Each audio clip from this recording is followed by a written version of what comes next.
दर्शकों नमस्कार, आप सभी का स्वागत है। आज इस वीडियो के द्वारा मैं रूबी राजपूत जी जो बुलंदशहर की रहने वाली हैं, उन्होंने अपनी बर्थ डिटेल भेजकर प्रश्न किया है कि वे बहुत परेशान चल रही हैं और नौकरी की समस्या चल रही है और वह बहुत ही मानसिक कष्ट में हैं।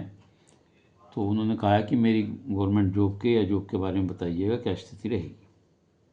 उनके द्वारा बताए गए समय के अनुसार जो उनकी कुंडली बनती है वह मकर लगन की कुंडली बनती है और इनका जन्म पूर्वाषाढ़ा नक्षत्र के प्रथम चरण में हुआ है और धनु राशि इनकी बनती है।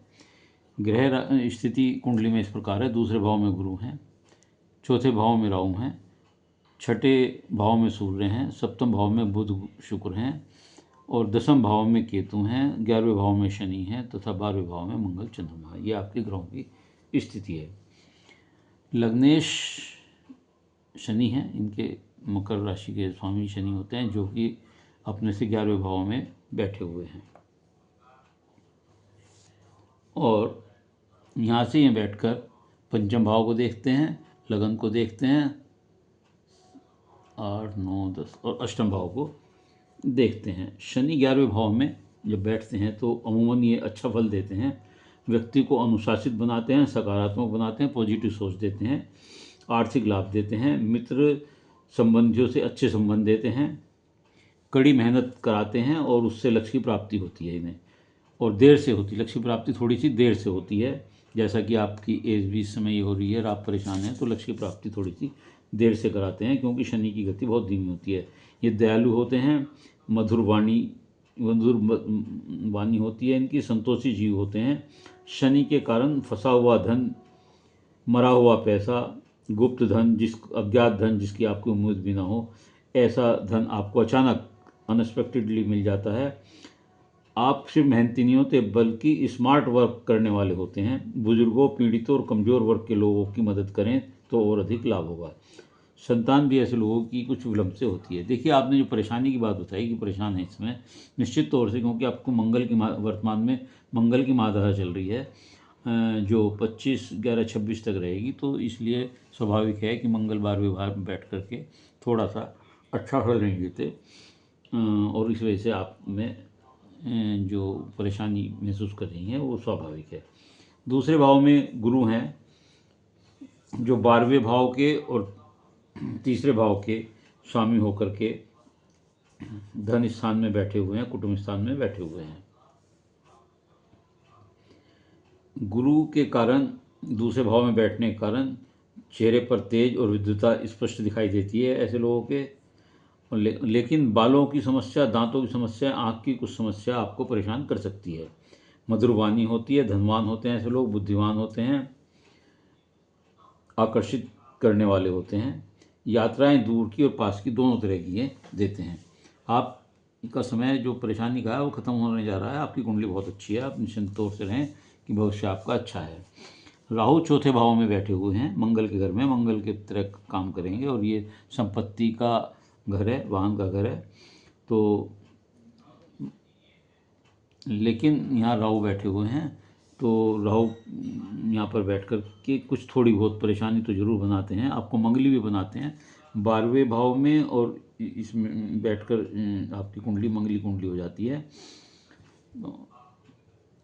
तो इसमें थोड़ी सी वाहन में दिक्कत आती रहती है। जूते चप्पल आपके जल्दी ख़राब होते होंगे या आरामदायक नहीं होते होंगे, या आपके वाहन में टायर, साइकिल है, स्कूटर है, गाड़ी है, उसमें पंचर या कोई समस्या इस तरह की आती रहती होगी। वैवाहिक जीवन ये ठीक रखते हैं। प्रशासनिक लोगों से आपको सहयोग मिलेगा। अप्रत्याशित सफल, देखिए जितनी परेशानी देते हैं उसके अलावा ये ऑल ऑफ ए सडन झटके से आपको सब फायदे देंगे। अप्रत्याशित ये सफलता देते हैं, अचानक प्रसिद्धि देते हैं, अचानक कैरियर में सफलता देते हैं। तो जब भी कुछ होगा अचानक होगा, आप निश्चिंत रहिए कि निश्चित तौर से आपके कैरियर में सफलता देंगे। बढ़ती उम्र के साथ साथ मान प्रतिष्ठा, धन बढ़ता है। विदेश योग भी राहु यहाँ देते हैं, 12वें स्थान पर इनकी दृष्टि है, तो ऐसे लोग विदेश भी जाते हैं। पंचम भाव का स्वामी शुक्र है जो दसम भाव का स्वामी भी हो करके चौथे भाव में, चंद्रमा के भाव में बुध के साथ बैठा हुआ है। ऐसे लोगों का प्रेम विवाह होने का संकेत देता है, क्योंकि जब पंचमेश सप्तम में आ जाता है तो, और वो भी शुक्र हो, तो निश्चित तौर से ऐसा लगता है कि आपका प्रेम विवाह हुआ होगा, लेकिन कुछ दिक्कतों से या कुछ देरी से हुआ होगा, कोई व्यवधान से के साथ होता है, क्योंकि आप मंगली हैं, इसलिए परेशानी हो सकती है। बुध शुक्र यहाँ बैठ कर के लक्ष्मी नारायण योग बनाते हैं। ऐसे लोग धनवान होते हैं, मान सम्मान पद प्रतिष्ठा इन्हें सब प्राप्त होती है, सुखद वैवाहिक जीवन होता है, आमदनी विदेश के माध्यम से भी अवश्य होती है। सप्तम भाव पर मंगल की दृष्टि है, 12वें भाव में मंगल होने से ऐसे लोग मंगली होते हैं। विवाह में जो विलंब बताया वो इसी कारण होता है। भाग्योदय शादी के बाद ऐसे लोगों का होता है, तो निश्चित तौर से आपका जो भाग्योदय है वो शादी के बाद हुआ होगा। छठे भाव में सूर्य बैठे हुए हैं, जो आपको ओजस्वी बनाते हैं, अहंकारी भी बनाते हैं, कुछ सख्त और कठोर भी आप होते हैं। आप में कुछ लचक कम होती है, मतलब हार्डशिप, झुकाव, मतलब आप अपनी बात पे दृढ़ ज़्यादा रहते होंगे।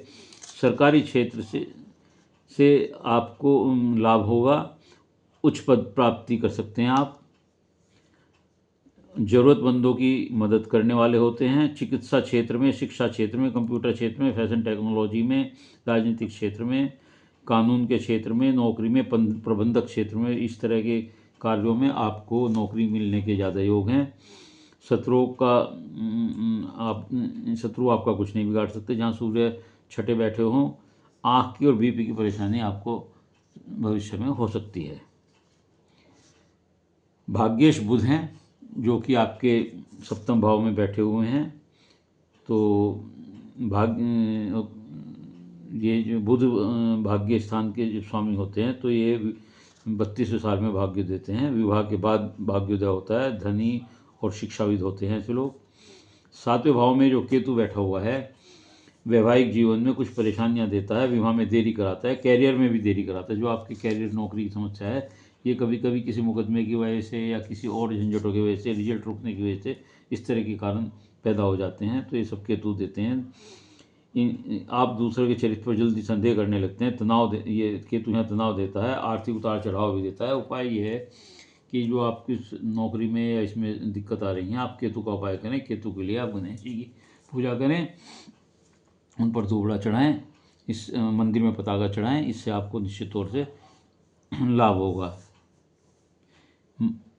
मंगल और चंद्रमा जो आपके 12वें बैठे हैं, शनि का मैं पहले ही बता चुका हूँ। मंगल और चंद्रमा जो आपके 12वें भाव में बैठे हुए हैं, ये चंद्रमंगली योग बनाते हैं, इसे माँ लक्ष्मी योग भी कहते हैं। धन, सम्मान, यश मिलता है। मंगल साहस देता है, उत्साह देता है। चंद्रमा धैर्य और शांति देता है, खर्चे बढ़ाता है। लेकिन इनका अगर हम अलग अलग विश्लेषण करें तो मंगल 12वें भाव में दाम्पत्य सुख के लिए ठीक नहीं होता, मंगली योग बनाता है, विवाह में विलंब कराता है, कर्ज भी करा सकता है, खर्चे बढ़ा सकता है। और मंगल की क्योंकि दशा चल रही है, तो सब परेशानियां इसी वजह से आपको महसूस हो रही हैं। धन, खर्च, दाम्पत्य जीवन, नौकरी, ये सभी इनमें असंतोष देता है, ये एंजाइटी देता है, बेचैनी देता है।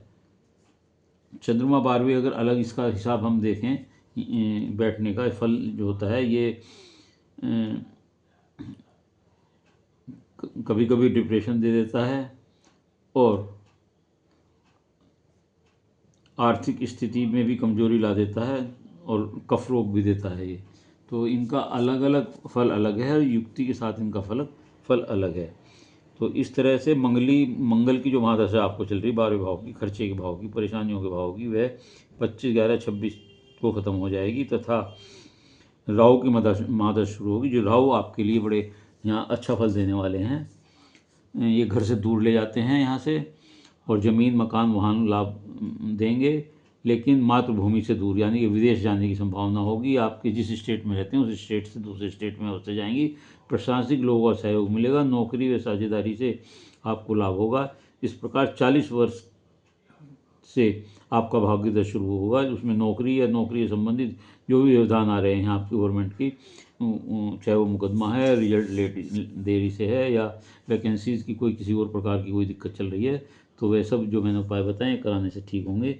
44 से 42 साल की अवधि में आपको निश्चित आपको कारोबारी समस्या या आपकी आय की समस्या या नौकरी की जो समस्या थी वो दूर होगी और सब उपलब्धियां एज के हिसाब से महालक्ष्मी योग जो आपके में है उसका फल मिलना शुरू हो जाएगा। मंगल की दशा खत्म होने के बाद उपाय के लिए आप मंगल के लिए हनुमान चालीसा पढ़ें, सूर्य के लिए जल दें और शिव जी का रुद्राभिषेक करें अथवा शिव जी पर दूध चढ़ाया करें। अगर ये आप कार्य करेंगे, और गणेश जी के लिए जो मैंने बताया था दूबड़ा चढ़ाएं और जो उपाय बताए हैं पताका वगैरह के वो जरूर करें, तो आपकी जो परेशानियां हैं वो खत्म होंगी। निश्चित तौर से आपका सुखद भविष्य है। उम्मीद है आपको वीडियो अच्छी लगी होगी। यदि आपको वीडियो अच्छी लगी हो तो इसे लाइक करिएगा, शेयर करिएगा और कमेंट्स में जाकर अपने विचार लिखिएगा। इसके अलावा यदि किसी और का कोई प्रश्न हो तो वह अपनी डिटेल भेजते हुए और मेरे चैनल को सब्सक्राइब करते हुए अपना प्रश्न भेज सकता है। उत्तर अवश्य दूंगा। उत्तर के लिए धैर्य से इंतजार करें, क्योंकि बहुत पुराने सवाल भी हैं। आप बार बार इस तरह के कमेंट्स लिखते हैं कि आप जवाब नहीं दे रहे हैं। पुराने लोगों को अगर मैं आपके जवाब देने लगूँ तो पुराने लोगों को दिक्कत होगी जिन्होंने आपसे पहले पूछ रखा है। फिर भी मैं लगातार आपके उत्तर दे रहा हूँ। धन्यवाद।